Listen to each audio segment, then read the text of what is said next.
दिल्ली चली देश चला दिल्ली चली बेबी जिंदाबाद बेबी जिंदाबाद देश चला मोदी के साथ दिल्ली चलेगी देश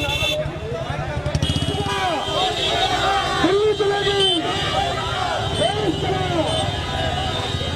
देखिए, निश्चित रूप से भाजपा की स्थिति पहले भी बहुत अच्छी थी, क्योंकि ये चुनाव मोदी जी के नाम से चुनाव दिल्ली में लड़ा जा रहा है और किरण बेदी जी के आने से और भी बेहतर हुआ।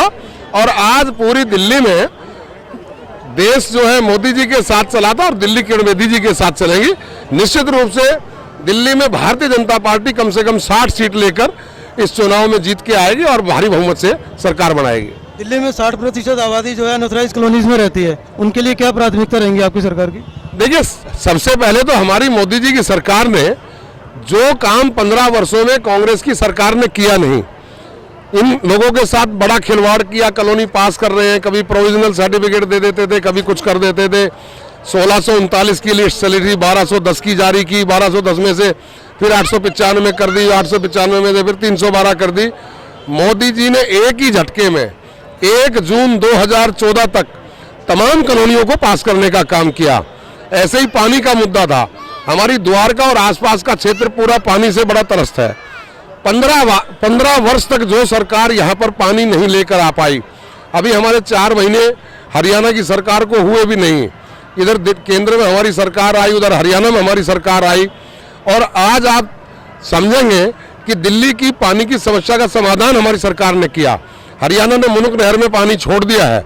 31 जनवरी तक हमारा कमांड, जो हमारा वाटर ट्रीटमेंट प्लांट है सेक्टर 16 का, वहां तक पानी पहुंच जाएगा और वाटर ट्रीटमेंट प्लांट की सफाई में और लाइनों की सफाई में 10-15 दिन लगेंगे।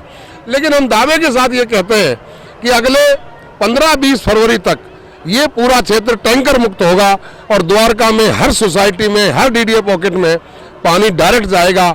कोई प्राइवेट टैंकर की आवश्यकता नहीं पड़ेगी, कोई सरकारी टैंकर की आवश्यकता नहीं पड़ेगी। और एक ही विधानसभा नहीं, हमारे आसपास की 5 विधानसभाएं टैंकर मुक्त होगी, क्योंकि 50 MGD का प्लांट चालू हो रहा है। इससे बड़ा काम और क्या हो सकता है? अनऑथराइज कॉलोनियों को पास करने का काम किया। दूसरी तरफ जो पानी की समस्या थी उसका समाधान करने का काम किया। तीसरी तरफ द्वारका वासियों के लिए तो बहुत कुछ दिया है। यहाँ पर जैसे कि पावर ग्रिड का हमारे यहाँ उद्घाटन करके के पावर ग्रिड का काम चल रहा है। 8 नए सीनियर सेकेंडरी चल रहे हैं। द्वारका की जो ट्रांसपोर्ट की स्थिति खराब है, उसके लिए 50 नई डीडीए अपनी बसें खरीद रहा है, जो मेट्रो स्टेशनों से और मेन रोड से उनको जोड़ने का काम करेगा। द्वारका के अंदर 15 वर्षों से हॉस्पिटल का काम पेंडिंग पड़ा था। हमारी सरकार आई, 700 बेड का हॉस्पिटल हमने तुरंत शुरू करा दिया और अगले 2 साल में द्वारका वासियों को हॉस्पिटल समर्पित करेंगे। सीनियर सिटीजन के लिए 800 बेड का एक सीनियर सिटीजन होम बन रहा है। 7,500 नए फ्लैट सिंगल रूम के, जो कि केवल सीनियर सिटीजन को मिलेंगे। ऐसी पॉलिसी हमारे मोदी जी ने पास की और पूरी द्वारका को स्मार्ट सिटी घोषित किया। पालम फ्लाईओवर से लेके ढासा बॉर्डर तक, दोराला बॉर्डर तक, रावता तक जितना भी ग्रीन बेल्ट और एरिया था वो भी, और ये द्वारका भी एक स्मार्ट सिटी कहलाएगी। और इंटरनेशनल लेवल की जो भी फैसिलिटीज होंगी वो हमारी सरकार देगी।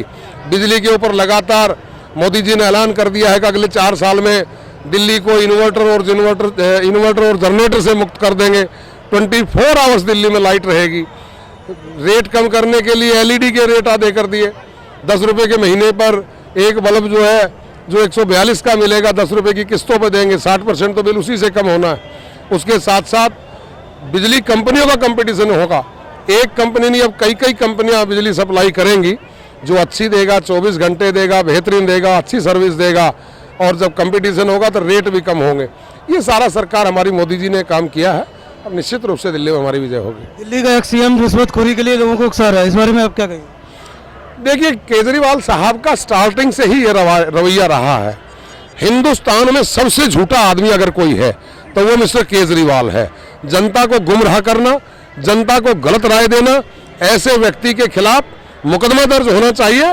और जो इस तरह की बातें करता है, एक तरफ तो भ्रष्टाचार दूर करने की बात करता है और दूसरी तरफ उन्हीं लोगों से कहता है कि आप रिश्वत लीजिए, तो ऐसे केजरीवाल साहब को तो तुरंत उसके ऊपर मुकदमा दर्ज कर उसके खिलाफ कार्रवाई होनी चाहिए।